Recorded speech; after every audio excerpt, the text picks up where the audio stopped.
I talk in my sleep. Anybody else talk in their sleep? Raise your hand. Be proud. Who talks in their sleep? It's okay. It's okay. We all talk in our sleep, I think. My wife and I will have full conversations while we're sleeping. She'll get it going. If I really get into it a little bit, she'll carry on long conversations with me about absolute nonsense, and then regale the story of my ridiculous nature in the morning. I can go on and on about I could go on and on about anything. Let's be honest. But it could be, caterpillars. Ooh, this is a caterpillar. Oh, a caterpillar, really? Yeah. Uh-huh. It's in the bed. Oh, it's in the bed. She'll help me rummage through the bed. It's the whole shebang. My parents have a saying about me, generally speaking, I'm generally speaking. And that's true even while I'm asleep, apparently. I also am a very light sleeper. So you can imagine having a young infant daughter. I slept dreamedly. Every little crackle on the monitor, I shoot right up out of bed like adrenaline, full go. I'm right there, ready to go. When I was a kid one time, in our TV room growing up, we had a futon.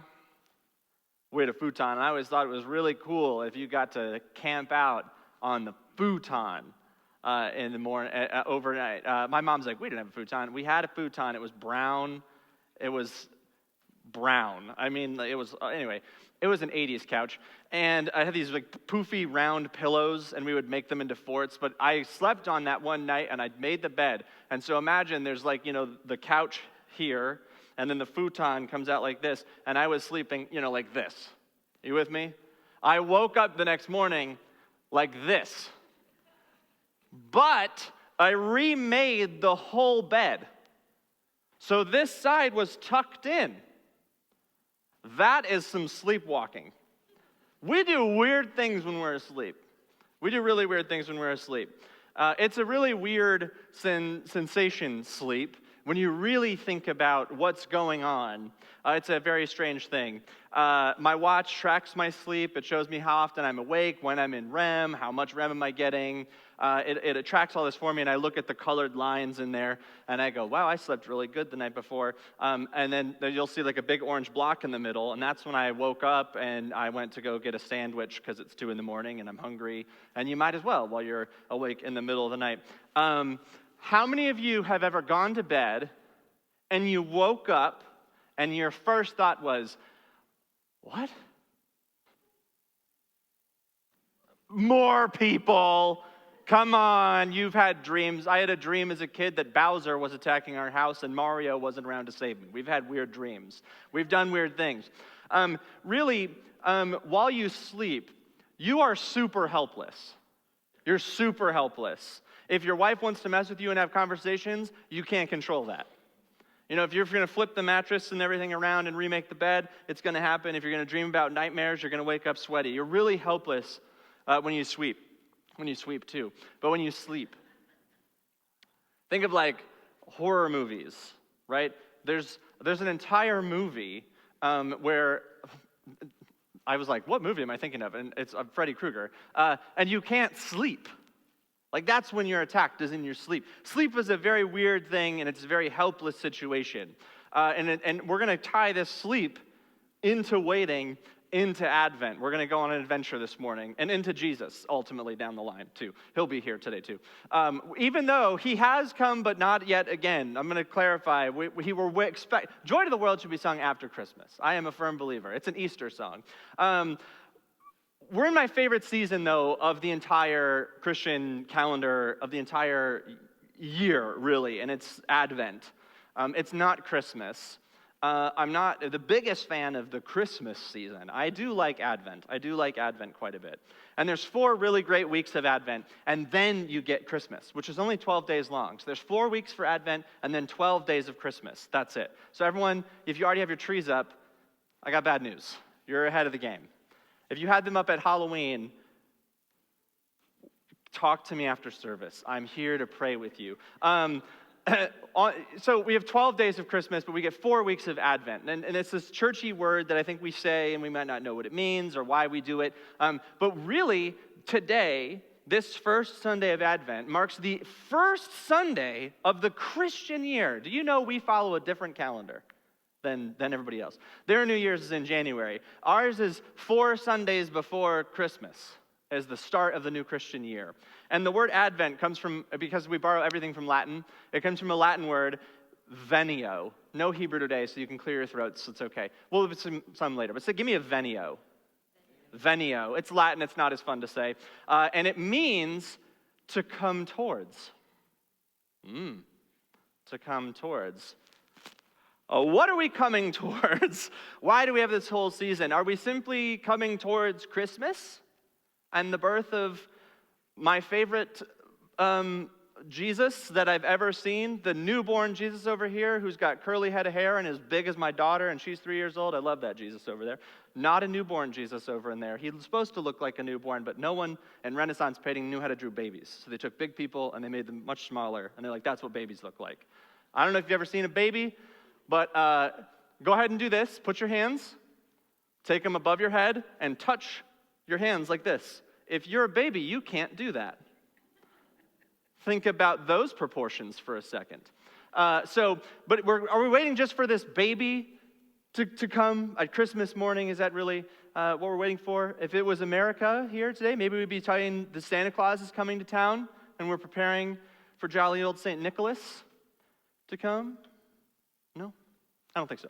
I don't want to dismiss the whole Christmas morning, Santa Claus, Jesus' birth, on all the festivities and the commercialism and things that we've got going on. But the joy of celebrating Advent is not that Christmas is coming. It's definitely not that Santa is coming.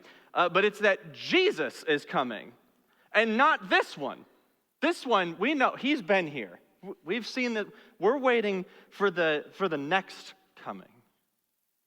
We're preparing for his the return. We're preparing and anticipating the reign of God on earth again. So look busy. I saw it on a t-shirt once, said, Jesus is coming, look busy. I really like that. I wish I would have bought it. Jesus is going to be coming, so maybe we should look busy. Make you think about maybe what would you want to be found doing when Jesus suddenly appeared again? I used to think people would say things like, Jesus could appear at any time. And wow, if he found them in a movie theater. Could you imagine sitting like Avengers Endgame? And spoiler alert, I guess, for anyone who hasn't seen this. And like Tony just got all the gems. And he goes, I am. And then boom, Jesus appears. You never see how it ends. That'd be the worst. There's some spots that would not be okay, but what do you want to be doing when you see Jesus reappear on the scene? Matthew 24, 42 through 44. I left my Bible at home this morning, so I printed it on here, but if you want to pull it up, Matthew 24, 42 through 44, later half of your Bible, you can pull it up here. It says, therefore, keep watch, because you don't know what day the Lord will come. But understand this, if the owner of the house had known what time of the night the thief was coming, he would have kept watch and would not have let his house be broken into. So you must also be ready, because the Son of Man will come in an hour when you do not expect him. Paul in Romans discusses what it means to live out love and all this stuff, and how love is the foremost of this new life. And he concludes it by saying in Romans 13, 11 through 12, and do this, understanding the present time. The hour has come for you to be awake from your slumber, because salvation is nearer than when we first believed. The night is nearly over, the day is almost here, so put aside the deeds of darkness and put on the clothing of light. If I could sum up week 1 of Advent and what it is we're supposed to come away with in this season of waiting and expectation and why we wait, it's this whole thing. You got to wait for it, and you don't want to sleep it away. That is the summary of these passages and of Advent week 1 for us. Wait for something, and don't be caught napping. Let's go back to some aspects of sleep. When you're asleep, How many of you are acutely aware of everything happening in your immediate surroundings while you sleep? Better not see too many hands up there. My sister can sleep with her eyes open. Michelle, she sleeps like this. I don't know how she does it, but we would go and be like, because we didn't know if she was awake or not. And her eyes are open. She has no idea what's going on. When you're asleep, you have no idea what's happening around you. Perhaps you've even been told by a family member, hey, did you know that you snore? How many of you knew you snored before someone told you you snored? Loud. Did you wake yourself up? I've woken myself up from snoring.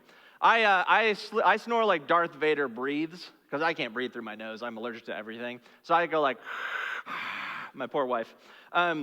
You talk in your sleep. You probably don't know that until you wake up the next morning and whoever's with you goes, last night you were telling me about Transformers? And you just go on, right? You don't know anything that's happening. I doze off in front of the TV a whole lot. I love to watch late night sports. I would stay up, I'd watch late night sports all through college before I was married. And I'd be like, Monday Night Football? Okay. And then I'd be like, the Pac-12 after midnight? Sure, why not? I can watch Washington versus Oregon State at 1 a.m. Who cares? Now I put on Monday Night Football, and about 10 minutes later, I'm asleep. That's 8:30 at night. Kids. My parents would go to sleep, and I'd be like, it's early. Now I'm like, it is late. When do you want to go out? 8 o'clock. I don't know. I'm already in my pajamas. You doze off, though, and you don't see what happens with the game. You read about it the next morning. You have no idea what's going on while you're asleep. My wife's specialty is falling asleep before a movie starts. And we'll get about halfway through it, and we have to pause, and I explain everything that's happened up until this point. Because when you're asleep, you're not aware of anything happening around you. When you're asleep, your minds get dreamy and confused. Some of the craziest things happen in your dreams because the rational part of your brain turns off while you're asleep. So all the absurd ridiculousness your brain can think of gets thrown into a cut movie to keep your brain occupied so it can rest in some way. But in a dream, the absurd seems rational. I would be like, Bowser is attacking my house. Everyone get ready. No, you don't understand. The ants turned into a person. Then you wake up, you go, what was I dreaming about? What Paul and the gospel writer are really getting at here is the need to be alert and awake and become aware of the life that's going on around you. Advent isn't about sleeping through life on a couch, but sitting awake, alive, awake, alert, and enthusiastic. Waking up also means taking responsibility and exercising authority over your own life. See, when you're asleep, you toss and you turn, and you don't really have authority over your movements. You sleep from this way, and then in the middle of the night, you wake up, you make a turkey sandwich, you turn your bed the other way, and you fall back asleep, and you have no idea how you got there. But when you're awake, you have the authority and responsibility for the actions that you take. In Mark 14, Jesus has one of my favorite encounters with the disciples in the Garden of Gethsemane. And so he knows he's about to be arrested, and so he asks the disciples to sit and pray with him, and he's going to go pray over there, but stay awake, stay with me. So we're going to read this together. Mark 14, 35 through 42. Going a little bit further, he, Jesus, fell to the ground and prayed that if the hour could pass from him, could it be possible the hour might pass from him? Abba, which means Father, he said, everything is possible for you. Take this cup from me, yet not what I will, but your will. Then he returned to his disciples, and he finds them asleep. Simon, he said to Peter, are you asleep? Could you not keep watch for 1 hour? Watch and pray so that you will not fall into temptation. The spirit is willing, but the flesh is weak. And once more, he went away and he prayed the same thing. And when he came back, he again found them sleeping because their eyes were heavy. They didn't know what to say to him. And returning a third time, he said to them, are you still sleeping and resting? Enough. The hour has come. the Son of Man is delivered to the hands of sinner. Arise, let's go, for here comes my betrayer. There's an interesting thing in there. So Peter, also known as Simon, gets this name. At one point, Jesus says to Simon, he says, "You, Peter, are my rock, and on this rock I will build my church." This is wordplay. For anyone who doesn't know, there's some beautiful stuff happening in there. So his name is Simon. So everyone say, Kimon. Just give me one of those. That's his name. And then they call him Cephas. Cephas, or Kephas, if you want to be fancier. And that is Peter in Aramaic, which is Petra in the Greek. So give me a Petra. Petra, do you know what that means? What is rock? Petrified. So he says, "You, rock, are my rock, and on this rock I will build my church." He gives him a nickname. How cool is that? He gives him a nickname. He calls him the Rock. Gives him a new name. And from that moment on, Jesus calls Simon Peter. Peter. Calls him Peter. Over and over and over. Until this moment, in the Garden of Gethsemane in the Gospel of Mark, until this moment, he sees him sleeping, and he says, "Simon." Finds the disciple who is supposed to be the rock, the firmness that Jesus had, this guy who spends half the gospel with the shoe in his mouth because he can't keep his mouth closed long enough to listen to what Jesus is talking about. And in a moment, Jesus says, "Peter, I need you to stay awake with me. I need you to pray with me. This flesh is weak. The spirit is willing." He comes back. He sees him asleep. He calls him Simon. Doesn't get his nickname there. I just think that's really poignant. For in a moment of need, Peter is found asleep and becomes Simon again. Now, 3 times, Jesus comes calling on them to be alert and ready. He goes, "Stay here. I'm going to go over there and pray. Be on the alert. Be on the watch. I'll be right back." Comes back. They're asleep. "Can you really not stay awake? Let's try this one more time." Goes and prays. Comes back. They're still asleep. He's like, "We'll do this one more time." He goes and he prays. He comes back. They're asleep. And he goes, "Whatever. I basically give up." 3 times they doze off. 3 times he begs them, "Please be awake. Please be alert. Please know what's going on. I need you this morning or this late evening." And he finds them asleep.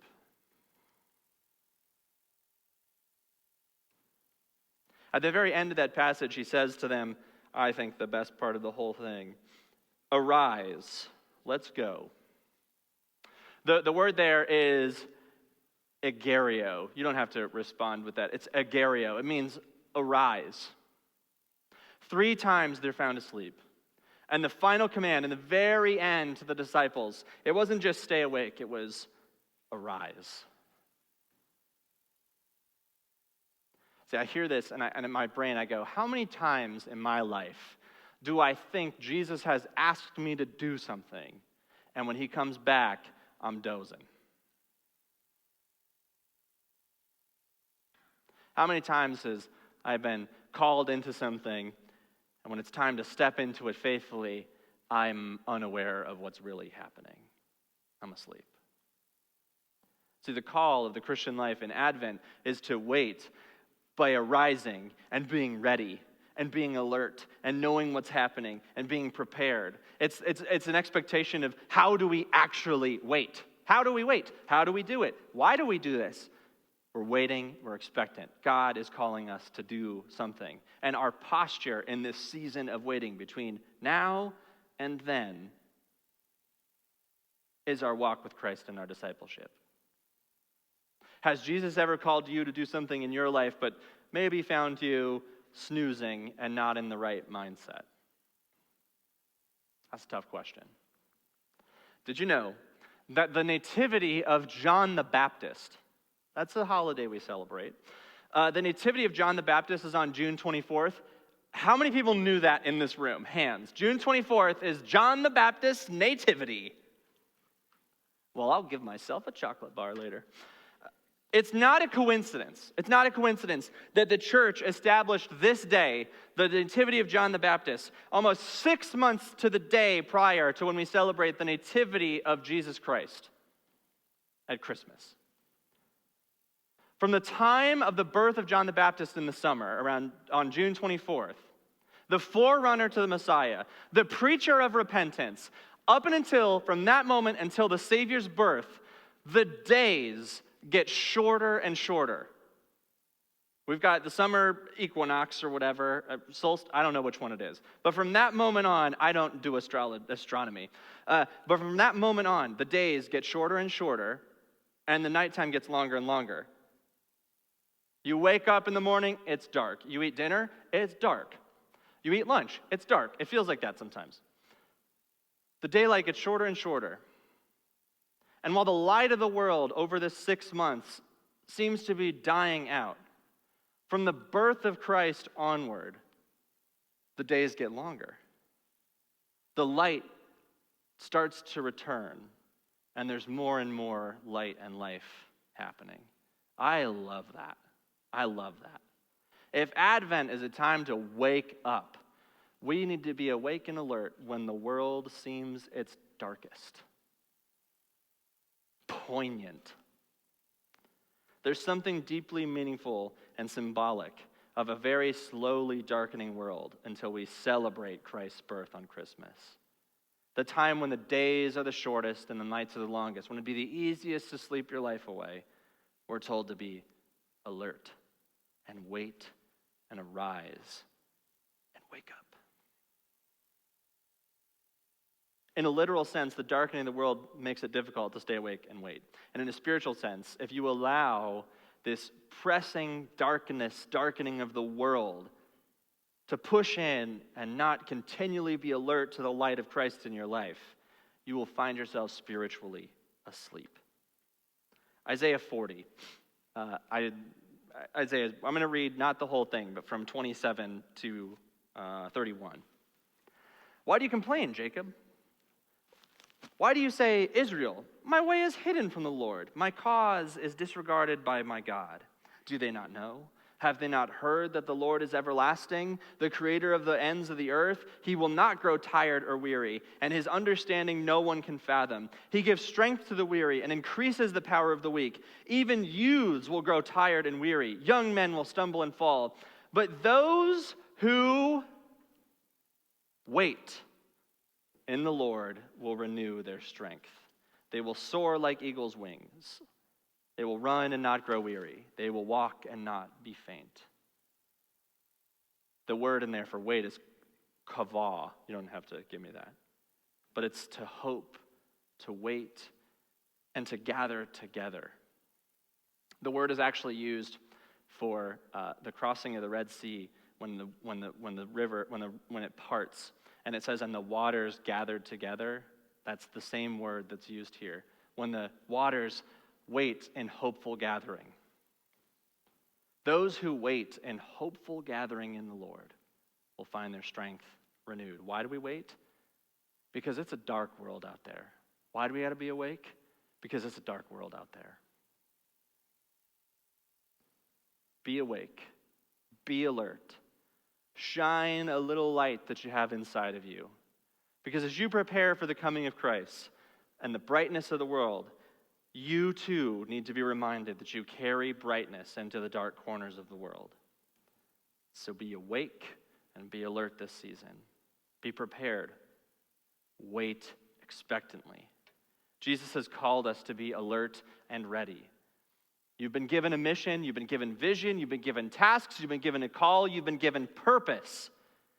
Pray with me so that I may stay strong. This Advent season, as you prepare for Jesus' coming, will he find you asleep and snoring on the couch, or alert, waiting properly to make a difference? Are you waiting for Jesus this Advent season? Let's pray.